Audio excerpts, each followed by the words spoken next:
I want to talk about a concept that salespeople have been aware of for a very long time, but marketers have been a little bit slow jumping on board. It's the concept of objection handling. So one of your key functions in marketing communications is to figure out what people are objecting to when it comes to trying, buying, or rebuying your product, and then to address those objections through your communications. I'm going to start with a specific example, and then we'll speak more broadly on this topic. So this fellow, Michael, I saw his LinkedIn post. I thought it was great.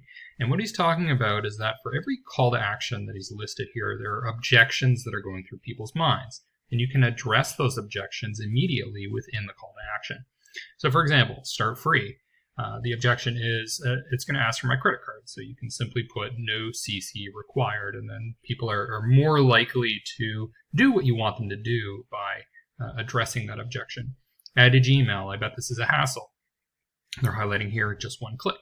Get started. I bet it's expensive. Get started for just $1. Addresses that objection. Try Prisma. I don't have time. Try Prisma in 5 minutes. Or you could say something like 5-minute installation or free onboarding or something like that. So you can see here that people are more likely to take action when that defense mechanism is shut down. The defense mechanism, that reflexive thought of, oh, there's something behind the curtain here. I've been through this before. They're going to ask for my credit card, or there's some functionality that they're not offering that competitors have been a challenge to work with in the past. So let's look a little more broadly at this. Now, the first thing that you really need to do is research. So research the barriers to try your product. So that's to sign up for the free trial or to do the demo or whatever your freemium offering might be. Also, the different barriers to actually buy it. So once they're familiar with the product, they may be resistant to buying it because of price or whatever. And basically just looking at various stages in your marketing funnel to figure out, okay, where is the breakdown here? What's the resistance? What are the objections at each of those stages? And here are some common ones. One is price, which is pretty obvious. Price is going to be a big turnoff for people. Competition, well, if your competitors have a superior or better known product, then that's going to be the default option. Timing, oh, we can't do it this quarter. We don't have budget this month. Features, maybe you just don't have the features, or simply that the prospect is not aware of the problem that you solve, or they're not aware of your product or product category enough. They're not informed enough to know that that's the solution to their problem. Okay, so there are different ways to surface these objections. One is to simply look at your CRM system and look at the lost reason codes. Okay, so why was the opportunity lost? Why were the leads falling off the funnel? You can also ask sales. So sales is directly speaking to prospective customers, and you can figure out what the objections are. Similarly, you can talk to customer success to figure out why current customers have abandoned your product. You can also pay prospects for their input. So this is especially true when people go dark. They're not responding to the sales team. They're probably not going to respond to you, but they will if you offer them a $100 Amazon gift card. It's just a basic concept in research that you pay people for their time.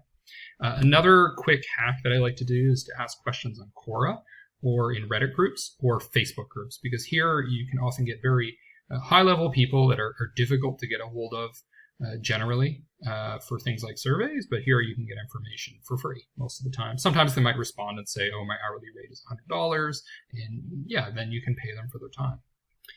Okay, so some common objections might be, why do you need my credit card? You know, are you providing any reason? Do you actually need to collect credit card information? They might think that your product won't work with my software, so you can talk about things like your partners and your integrations to address that.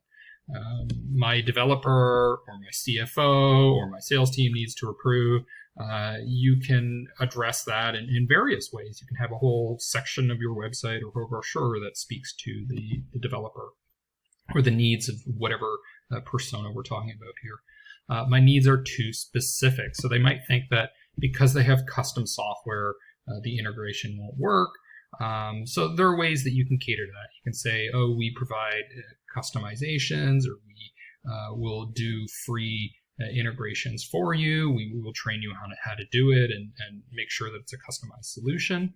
Or they might say something like, my software already does that, or whatever product I'm using already does what you're doing. Well, you can do things like comparison pages that talk about how your product it provides incremental value beyond the status quo, beyond what we're already using. Okay, so one of the main things that you need to do is just create content that addresses the objections. So for example, with price, you can have case studies that prove return on investment and cost savings. Timing, you can have time-sensitive offers with scheduled follow-ups. Competition, I already mentioned, competitive comparison charts, perhaps not just comparing you to one alternative product, but perhaps 10 different products that are commonly used as alternatives to yours. Features, well, that's why it's important to have new features announcements so that perhaps people that are in your buying cycle but haven't purchased yet, news may change their opinion. It may make them more likely to actually buy your product if you provide a feature that was important to them. Product awareness, you could create a 5-minute video. This could be like a demo video. Shoot this out through email. You could advertise it through LinkedIn, advertise it through Facebook, advertise it and promote it organically through YouTube. And one of the important objections that people are going to have is that they're just not aware of the problem that they have. So you can use research to show everybody in that industry or people that are very similar to you have this problem, and here are the data to support it. Similarly, if they're aware of the problem but not aware of your category of solution, you can use evidence to show that your category of products is the best solution to their problem.